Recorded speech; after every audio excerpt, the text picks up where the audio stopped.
Alright, hey guys, welcome back to the channel and welcome back to another new video. I know it has been quite a long time. I have uploaded anything in the channel. It's because probably I have given you guys a little bit of hint before that I'm actually moving to a different country, and I am now officially in a different country. So myself and my family, we have moved from Australia to Canada. I know in my channel you guys probably definitely have seen, I have a lot of videos about moving to Canada, a comparison between Sydney versus Toronto, and quite a few other videos about IELTS and stuff like that. So finally, it's been a long journey, but finally we have actually made we made it to Canada. For me and for us, it's not something new because we have been here before. So I came with my family. We moved to Canada before this journey. So I used to work for a global company, and I moved within the office. So I moved from the Sydney office to the Toronto office, or Mississauga in that case. If you guys know what Mississauga is literally the city next to Toronto, where I'm actually right now in. Last time we also lived in Mississauga. It's a city I really love to stay. It's beautiful to live and work, and you guys can go and check it out. And if I can find Mississauga's this city's official website, I'll put the link down below. And yeah, so I have another video I think in my channel. It says the smartest way to come to Canada, and it talks about how I came to Canada last time with the visa. It's called intra-company transfer visa.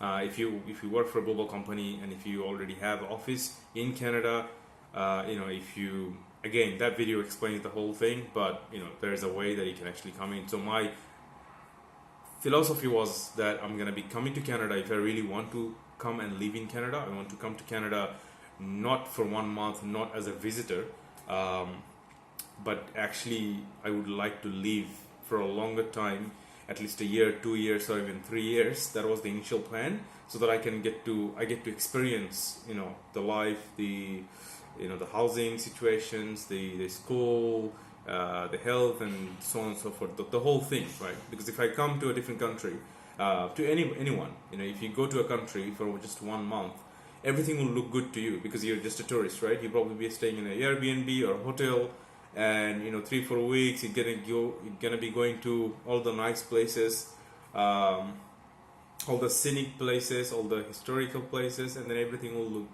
amazing, good experience. But that's actually will not give you a good taste, the real taste, the practical taste of that place. So again, we stayed here for 2.5 years, and then we moved back to Australia. Now we came back to Canada again, right? So just a little disclaimer, and this video would be very relaxed video. I don't want to make it extremely formal. I don't want to, in fact I don't have much time to edit, scrub the video, cut and paste, and so on and so forth. But I would share my experience. Hope you guys enjoy, and also hope you guys, if you guys are planning or in the process, maybe you guys have some takeaways from these videos, right? So that's my whole idea. Just get some value out of it, right? I'm gonna be looking this side a lot, which is my left side, because I have the screen in here. I have quite a few points noted in here. I just want to make sure that I cover. And this video will not be the only video. I'll probably be making quite a few videos, because I don't want to make one extremely lengthy video. I'd rather just cut it to smaller chunks, 9 to 10 minutes. Easy for me, easy for you guys to digest, and and I don't lose a track of it, right? So let's begin. One disclaimer is, so we moved this time with our PR, right? So we have our permanent residency. That's the reason, one of the reason we moved pretty quickly, in Canada, because I don't want to discuss in this video. Maybe I'll make another video. Once you get your PR, once you get the approval, you have a set time frame, that within that time frame you need to enter into the Canada. That's enter into the country, right? You need to enter into the country, which is Canada in this case, right? So there's a set time. For us, it was not mid-January. It was beginning of January. So that was our cutoff date. So we had to come. We had to enter in Canada by the beginning of January. Let's just say by the end of this year. Okay. And if you know about the weather, especially the East Coast, so right, so Toronto, Mississauga, this side of part of Canada, then you know that around November, December, the weather becomes pretty harsh in terms of winter. It snows a lot, and it's a proper winter. It's a white winter, right? So we didn't feel like that would be a good idea to actually move around that time. So we moved a little bit earlier, right? And it's always good to actually instead of rushing right into the last minute, it's always good to just come if you're ready, if you prepare, come a little bit earlier than your cut-off time. So that's exactly what happened, right, with us. So September, October, so we moved in September. The first thing I want to cover is probably in this video the prerequisites, right? So the things that we had to do before we actually made our trip to Canada.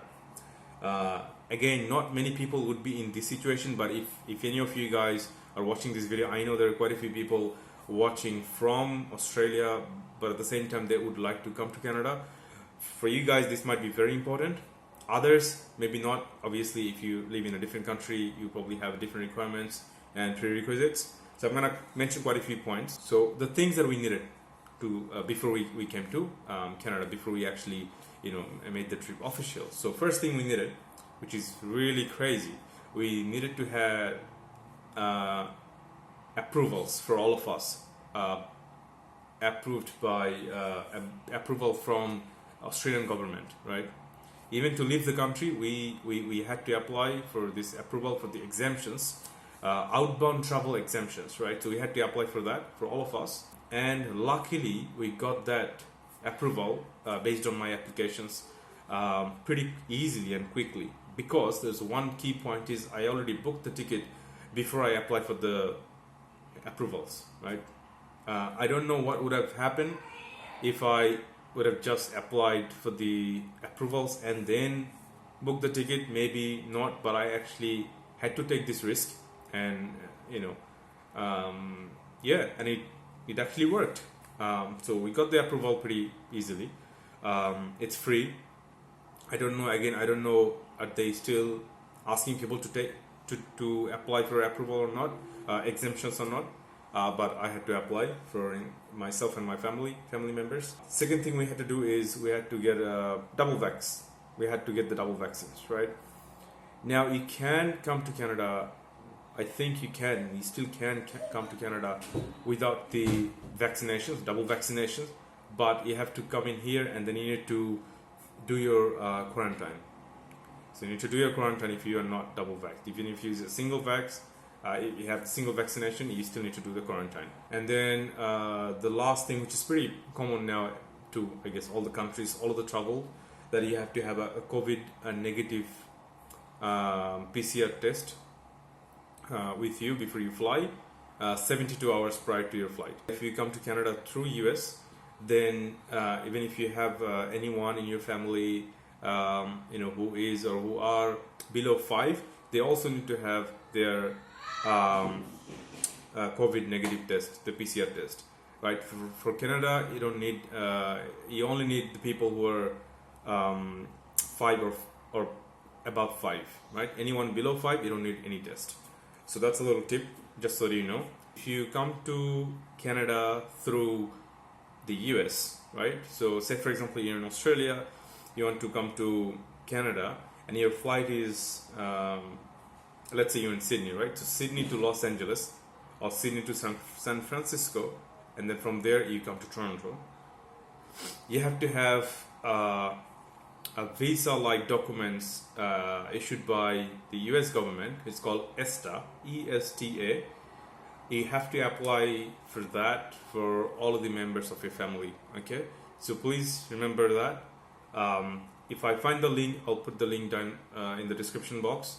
So if you guys are planning, or if you guys don't know, make sure you do that. Otherwise, you're gonna be going to the airport, not knowing that you have to apply for ESTA. Even if you just literally, going to the airport for maybe an hour or so, and then you're gonna be catching another flight, connecting flight. you still need to have ESTA. Without ESTA, you cannot travel at all. That's like no compromise. Okay, so make sure you have that. Only for the US, if you're transiting through US, right? Other countries doesn't matter. Only through US.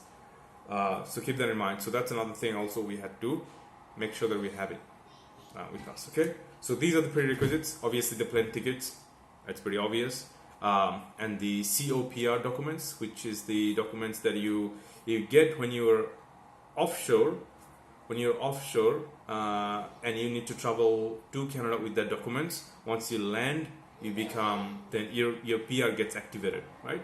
And then they send the PR card and whatnot. So anyway, so I'm gonna close the video right now in here. Thank you for listening. Thank you for watching. This is gonna be part 1. I don't know how many parts it will be, but I will try to keep it around 9 to 12, 13 minutes.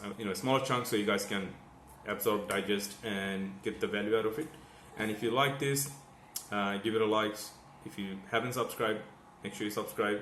And if you have any questions, that's most important to me. I would like to actually answer your questions. If you have any questions, if you are confused about anything that I said, then please feel free to drop me a question in the comment section.